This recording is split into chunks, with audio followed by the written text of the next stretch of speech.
जाति प्रथा का विनाश, एनाइलेशन ऑफ कास्ट, डॉ. भीमराव अंबेडकर द्वारा लिखे गए श्रेष्ठतम एवं प्रसिद्ध ग्रंथों में एक है।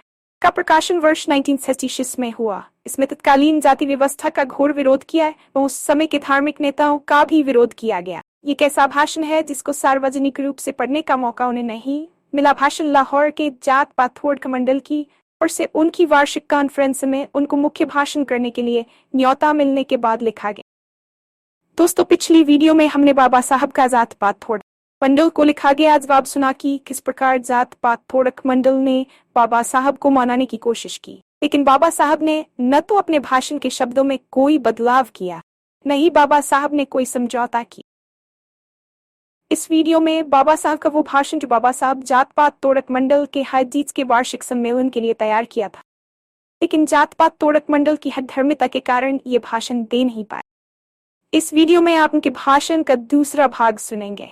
भारत में सामाजिक सुधार का रास्ता भी स्वर्ग के रास्ते की तरह अनेक कठिनाइयों से भरा पड़ा है। भारत में सामाजिक सुधार के कुछ प्रशंसक और कई आलोचक हैं। आलोचक दो अलग अलग वर्गों से आते हैं। एक वर्ग राजनीतिक सुधारकों का है और दूसरा समाजवादियों का। बाबा साहेब आगे लिखते हैं, एक समय ये माना गया था कि सामाजिक दक्षता की गतिविधि के बिना अन्य क्षेत्रों में कोई स्थायी प्रगति संभव नहीं थी। बुरे रीति रिवाजों से उत्पन्न बुराई के कारण हिंदू समाज दक्षता की स्थिति में नहीं था और इसे खत्म करने के लिए निरंतर प्रयास किए जाने चाहिए। इन बुराइयों की मान्यता के कारण ही राष्ट्रीय कांग्रेस का जन्म हुआ और साथ ही सोशल कॉन्फ्रेंस की स्थापना भी हुई। जहां कांग्रेस देश के राजनीतिक संगठन में कमजोरियों को परिभाषित करने में लगी थी, वहीं सोशल कॉन्फ्रेंस हिंदू समाज के सामाजिक संगठन में कमजोरियों को दूर करने में लगी हुई थी। कुछ समय तक कांग्रेस और सम्मेलन ने एक ही सामान्य गतिविधि की दो शाखाओं के रूप में काम किया और वे अपने वार्षिक सत्र एक ही पंडाल में आयोजित करते। लेकिन जल्द ही ये दोनों दल दो पार्टियों में विकसित हो गए, एक राजनीतिक सुधार पार्टी और एक सामाजिक सुधार पार्टी, जिनके बीच भयंकर विवाद हुआ। राजनीतिक सुधार पार्टी ने राष्ट्रीय कांग्रेस का समर्थन किया और सामाजिक सुधार पार्टी ने सामाजिक सम्मेलन का समर्थन किया। इस प्रकार दोनों निकाय दोषपूर्ण शिविर बन गए। सबसे बड़ा मुद्दा यह था कि क्या सामाजिक सुधार राजनीतिक सुधार से पहले होना चाहिए। एक दशक तक दोनों धड़े समान रूप से संतुलित रहे और लड़ाई किसी भी पक्ष की जीत के बिना लड़ी गई। हालांकि यह स्पष्ट था कि किस्मत से सोशल कॉन्फ्रेंस तेजी से कमजोर हो रही थी। सामाजिक सम्मेलन के सत्रों की अध्यक्षता करने वाले सज्जनों ने खेद व्यक्त किया कि अधिकांश शिक्षित हिंदू राजनीतिक उन्नति के पक्ष में थे और सामाजिक सुधार के प्रति उदासीन थे, और जबकि कांग्रेस में भाग लेने वालों की थी और जो शामिल नहीं हुए थे उनकी संख्या बहुत बड़ी थी। इसके प्रति सहानुभूति रखने वालों की संख्या और भी अधिक थी। सामाजिक सम्मेलन में भाग लेने वालों की संख्या बहुत कम थी। इस उदासीनता, इसके रैंकों के इतने कमजोर होने के बाद जल्द ही राजनेताओं की ओर से सक्रिय शत्रुता पैदा हो गई। स्वर्गीय श्री तिलक के नेतृत्व में जिस शिष्टाचार के साथ कांग्रेस ने सोशल कॉन्फ्रेंस को अपने पंडाल का उपयोग करने की अनुमति दी थी, उसे वापस ले लिया गया और शत्रुता की भावना इतनी चरम पर पहुंच गई कि जब सोशल कॉन्फ्रेंस ने अपना पंडाल खड़ा करना चाहा तो खतरा पैदा हो गया। पंडाल को जलाने का षड्यंत्र उसके विरोधियों द्वारा किया गया था। इस प्रकार समय के साथ राजनीतिक सुधार के पक्ष में पार्टी की जीत हुई और सामाजिक सम्मेलन गायब हो गया और भुला दिया गया। मुझे उन लोगों के प्रति कोई भरोसा नहीं है जिन्होंने देखा कि जब तक हम अपनी सामाजिक व्यवस्था में सुधार नहीं करते तब तक हम राजनीतिक सुधार के लिए उपयुक्त नहीं होंगे। मैं दोनों के बीच कोई संबंध देखने में विफल हूं।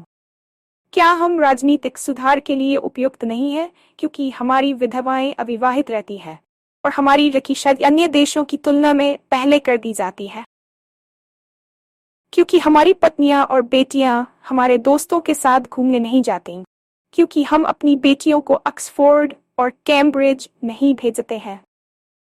जैसा कि श्री बनर्जी ने कहा था, मैंने राजनीतिक सुधार का मामला बताया है। ऐसे कई लोग थे जो इस बात से खुश थे कि जीत कांग्रेस को मिली, लेकिन जो लोग सामाजिक सुधार के महत्व में विश्वास करते हैं वे पूछ सकते हैं कि क्या श्री बनर्जी का तर्क अंतिम है। क्या इससे साबित होता है कि जीत उन लोगों की हुई जो सही थे? क्या ये निर्णायक रूप से सिद्ध होता है कि सामाजिक सुधार का राजनीतिक सुधार पर कोई प्रभाव नहीं पड़ता? यदि मैं मामले का दूसरा पक्ष बताऊं तो हमें मामले को समझने में मदद मिलेगी। मैं अपने तथ्यों के लिए अछूतों के साथ किए जाने वाले व्यवहार का हवाला दूंगा।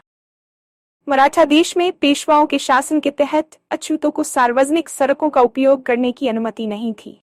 यदि कोई हिंदू आ रहा था ताकि वह अपनी छाया से हिंदू को प्रदूषित न कर दे, अछूतों को संकेत या चेन के रूप में अपनी कलाई या गले में एक काला धागा बांधना आवश्यक था ताकि हिंदू गलती से उसके स्पर्श से दूषित न हो जाए।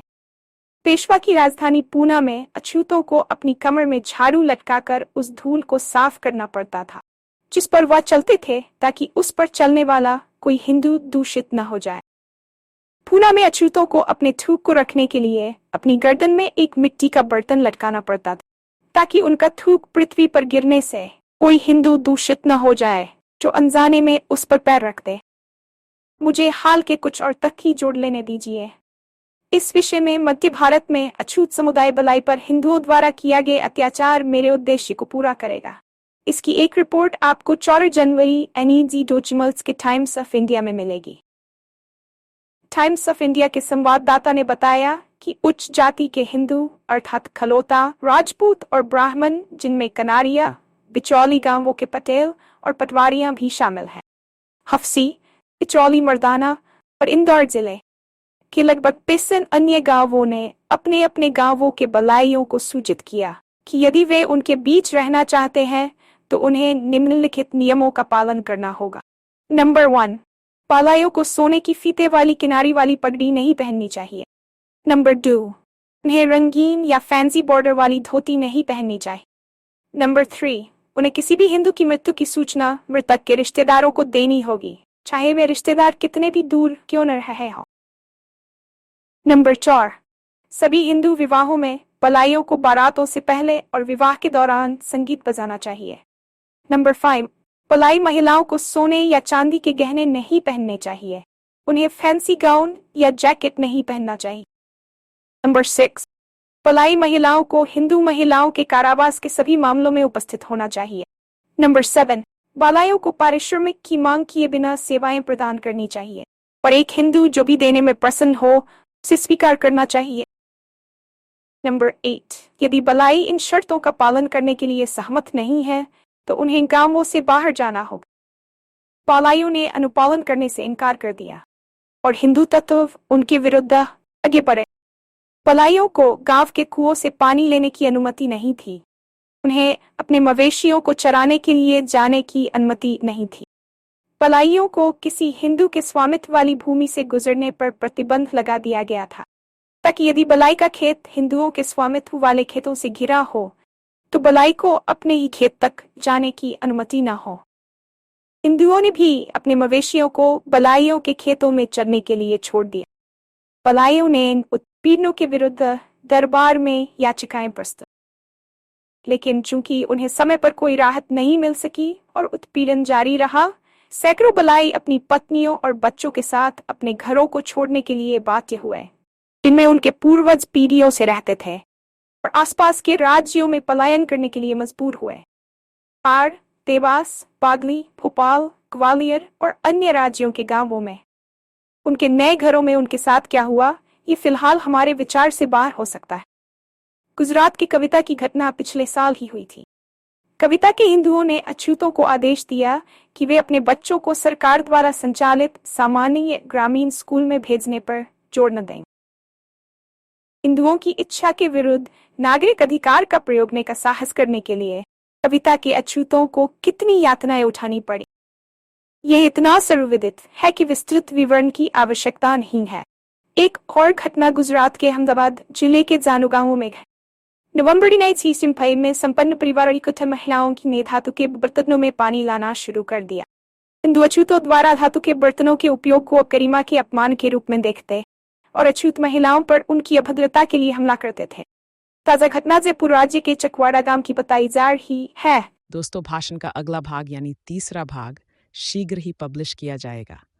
जब तक आप इस वीडियो को सब्सक्राइब करें, वो अपने दोस्तों को सब्सक्राइब करवाएं, साथ ही बेल आइकन को दबाना न भूलें ताकि आने वाले वीडियो की नोटिफिकेशन आप तक पहुंच सके। धन्यवाद।